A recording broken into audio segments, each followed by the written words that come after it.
হ্যাঁ, এটা ৩১শে December ২০২৩-এর video. আর আজকে 1 জানুয়ারি ২০২৪। হ্যাপি নিউ ইয়ার সকলকে। সকাল সকাল বাজার যেতে ইচ্ছে করছিল না, তাই জেপ্টো থেকেই বাজারটা করে নিলাম। আর তোমরাও করতে পারো, কারণ প্রথম অর্ডারে ওরা দিচ্ছে 50 টাকার ছাড়। তারপর চটপট চান করে পুজো সেরে নিলাম, দিয়ে আমাদের জন্য চা গরম গরম বসিয়ে দিলাম। আর নিউ ইয়ারে খাওয়া দাওয়া হবে না, এটা তো হতেই পারে না, তাই না? তাই চলে এলাম চাইনিজ একটা রেস্টুরেন্টে আমাদের পছন্দ মতো খাবার খেতে।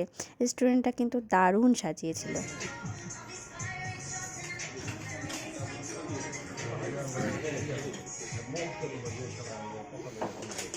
আমরা নিয়েছিলাম মিক্সড ফ্রাইড রাইস আর চিলি পনির।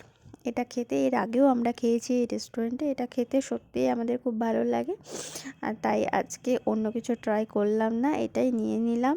আর আজকে সোমবার ছিল, যেহেতু ভেজ, তো অন্য কিছুর কোনো অপশানও সেরকম ছিল না, সোমবার পড়েছে সব। আর তোমার প্রিয় খাবারটা মানে খাওয়াই সব থেকে ভালো, তো আমরা এর আগেও এটা ট্রাই করেছিলাম, খুব ভালো, তাই এটাই নিয়ে নিলাম। আর পনিরের সাইজগুলো দেখো কি দারুণ, খেতেও খুব সুন্দর। খাওয়া শেষ করে চলে এলাম একটা মন্দিরে, কিন্তু মন্দিরের দর্শন করাতে পারলাম না তোমাদের ভেতরে, কারণ মন্দির বন্ধ ছিল। তারপরে আমরা একটা নতুন জায়গায় যাওয়ার উদ্দেশ্যে রওনা দিলাম। আমরা আজকে প্রথম যাব এবং তোমাদেরকেও নিয়ে যাব, চলো দেখো একটা নতুন জায়গা, সব বলে দেবো আমি। আর নিউ ইয়ারের দিন কলকাতার রাস্তায় ভিড় থাকবে না, এটা তো হতেই পারে না। প্রচণ্ড যানজট, বেরোতে হচ্ছিল, সব জায়গায় থামতে হচ্ছিল, এই করে করে আমরা এগোচ্ছিলাম।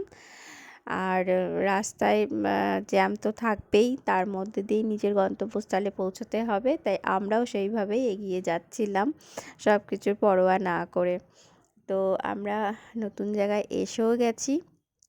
এইটা দেখো ইকো পার্ক। হ্যাঁ, ইকো পার্কের 1 নম্বর গেট দিয়ে ঢুকতে হবে, তারপর আইফেল টাওয়ার পর্যন্ত আসতে হবে। আইফেল টাওয়ারের ঠিক অপোজিটে দেখো একটা গেট আছে, এখানে টিকিট কাউন্টার। এখানে 30 টাকা দিয়ে পার হেড টিকিট তোমাদের প্রথমেই করতে হবে। তোমরা চাইলে এই টয় ট্রেনেও উঠতে পারো, কিন্তু আমরা যাচ্ছি একটা নতুন জায়গায়, সেটাই তোমাদের দেখাবো। আমরা এর আগে কখনো যাইনি। নিউ ইয়ারের জন্য সবাই এসেছে তাদের পরিবারের সাথে, প্রচণ্ড ভিড় ছিল। আর দেখো এইটা বোটিং হচ্ছে, তোমরাও বোটিং করতে পারো। আজকে একদম মানে সূর্যের আলো দেখাই যাচ্ছিল না, সেই জন্য কেমন অন্ধকার দেখা যাচ্ছে চারিদিকটা, কুয়াশা কুয়াশা ভাব, কিন্তু তার মধ্যেও মানুষজন কিন্তু বোটিং করছে, আর দেখতে কিন্তু ভারী সুন্দর লাগছিল। আর হ্যাঁ, যেটার কথা বলছিলাম, জাপানি ফরেস্ট, এটা ইকো পার্কের মধ্যেই অবস্থিত, কিন্তু এটা আলাদা করে গেট দিয়ে ঢুকতে হয়। আর এটা হচ্ছে গেটের সামনে, দেখো সবাই ফটো টটো তুলছে। তো আমরা কোনো দিন যাইনি, তাই আজকে নিউ ইয়ারের দিন চলে এলাম নতুন জায়গায়। ঢুকতেই দেখো একটা বুদ্ধের বড় মূর্তি দেখা যাচ্ছে, ভারী সুন্দর লাগছিল দেখতে। এবং সেখানে মানে ফটো তোলা ভিডিওর জন্য প্রচুর লাইন পড়ে গেছে চারিদিকে, মানে ঢুকতেই পারছিলাম না। তো সবাই ফটো তুলছিল, আমরাও ফটো তোলার চেষ্টা করেছিলাম এবং তুলেওছি কয়েকটা।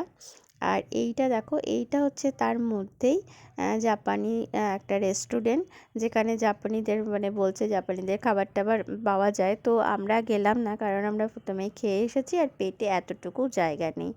আর এটা একটা বানিয়ে রেখেছে জলাশয়ের উপরে বীচ মতো, গোলাপি কালারটার জন্য কিন্তু দারুণ লাগছিল।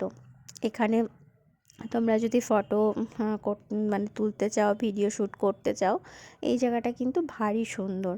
তারপর আমরা গুটি গুটি পায়ে এগিয়ে যাচ্ছিলাম এই মনেস্ট্রির দিকে। মনেস্ট্রির ভেতরেও প্রচুর লোক, তো আমরাও ঢুকছিলাম আর কি ভেতরটায় যাওয়ার জন্য। দেখতেই পাচ্ছ খুব ভিড়।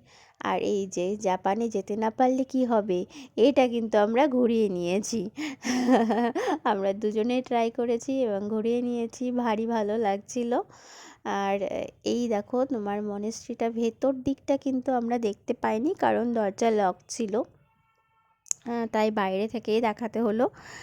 আর এই যে দেখো দেওয়ালের মধ্যে কাজগুলো ভারী সুন্দর। আর এখানে কিছু স্ট্যাচু রাখা ছিল, সেগুলো দেখতে খুব ভাল লাগছিল, তাই তোমাদের জন্য একটা ভিডিও করে নিলাম।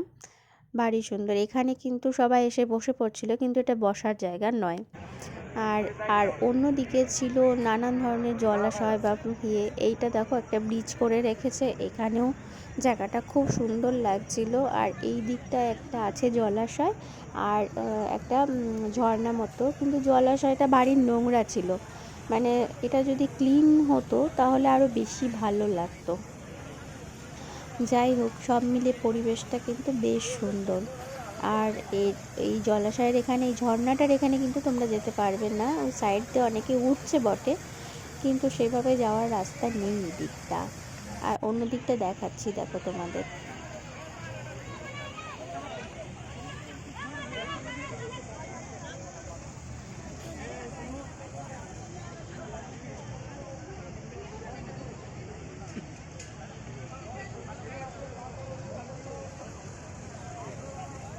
এরপরে প্রায় সন্ধে সন্ধে হয়ে এসেছিলো, আমরাও গুটি গুটি পায়ে বাড়ির দিকে রওনা দিলাম। এই সব দেখাশোনার পরে, সব কিছু এনজয় করার পরে তোমরা তোমাদের দিনটি কীভাবে কাটালে আমাকেও জানাও। আর আমার ভিডিওটা ভালো লাগলে লাইক, কমেন্ট, সাবস্ক্রাইব করো। আজকের মতো টাটা।